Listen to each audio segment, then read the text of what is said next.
All right. Well, yeah. Hi, this is Cam Gwynn, Gwynology, and talking about the BoJack finale, the last 8 episodes of BoJack that we will ever see.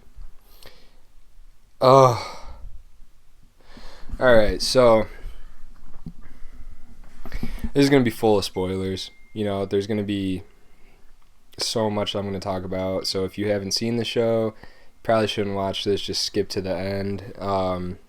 Yeah. So we just had a series wrap on BoJack Horseman, the Netflix original, which was phenomenal. Really, really good way to finish a great series. I feel like there were things that were wrapped up that needed to be wrapped up, and a couple things that weren't wrapped up that didn't really need to be wrapped up. So, where does that leave us now?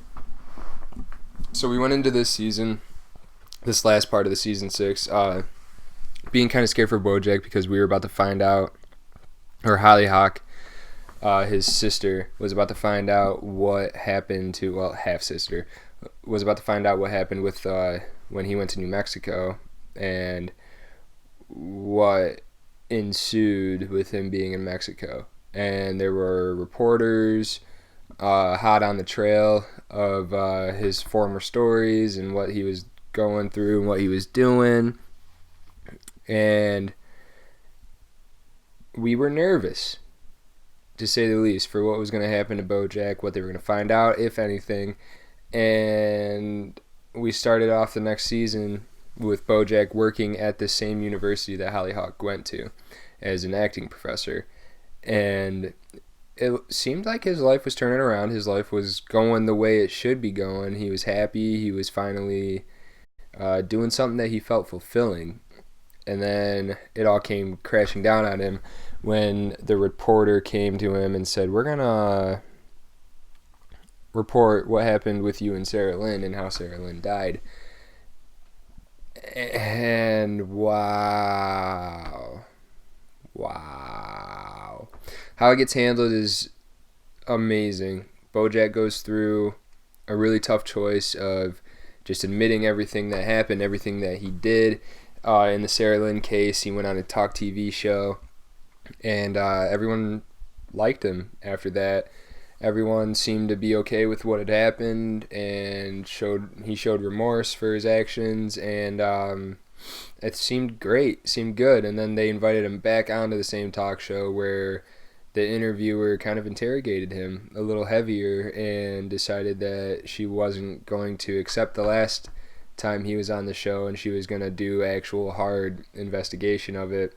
And she had help from the reporters.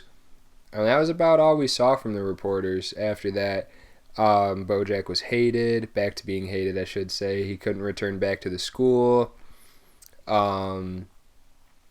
It looked rough, it looked bleak, and BoJack reverted back to his old habits and picked up the bottle again, started drinking again, and this sets up the second to last episode, which was like it has to be the best BoJack episode that has happened. That second to last episode before the final, which I don't even want to give away any aspect of that at all, because it was just so amazingly done.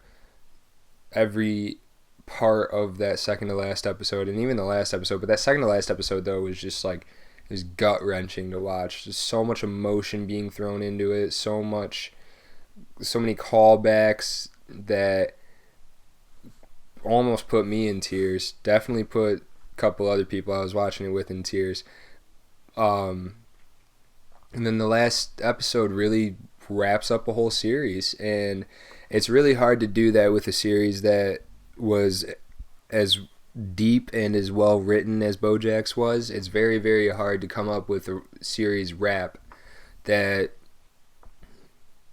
in a way, I guess I should say, gets everything to a final where everything is okay and you can leave these characters with some questions still. Obviously, we still got questions if you've seen it. we still have questions about Hollyhock, about what Mr. Peanut Butter's doing, but we also had some great answers with relationships being built, relationships seemingly coming to an end.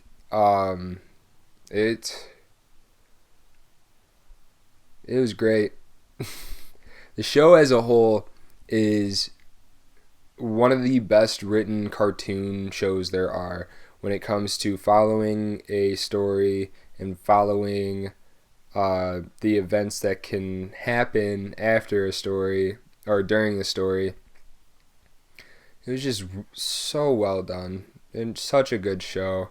I'm so sad that it's over now, but I'm glad it ended the way it did. Wow.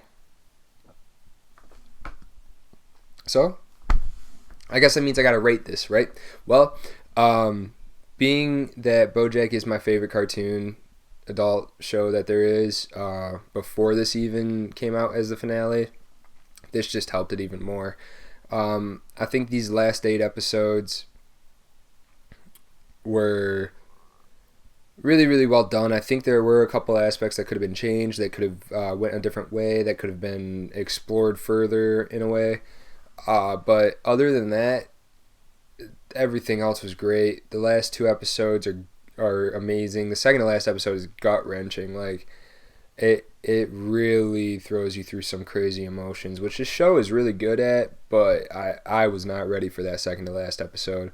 That being said, I'm gonna give this last part of the season a 9. I would give it a straight up 10, but there were a couple things that I felt like they should have explored further into that they didn't explore further into, and I felt like one major question that we all have and that you should have if you've watched the series wasn't answered, that I feel like should have been answered, and there wasn't complete closure between BoJack and one character, and that doesn't hurt in so many words the outcome of everything, but I want to know. I want to know. And that's all I'm going to say. I'm not going to tell you what it was, but if you guys like this video, go ahead and give me a like. If you like any of my videos, feel free to subscribe. If you guys want me to talk about something, just throw it in the comments. I'll talk about whatever. It's the year for me to expand. Thank you guys. I'll talk to you later.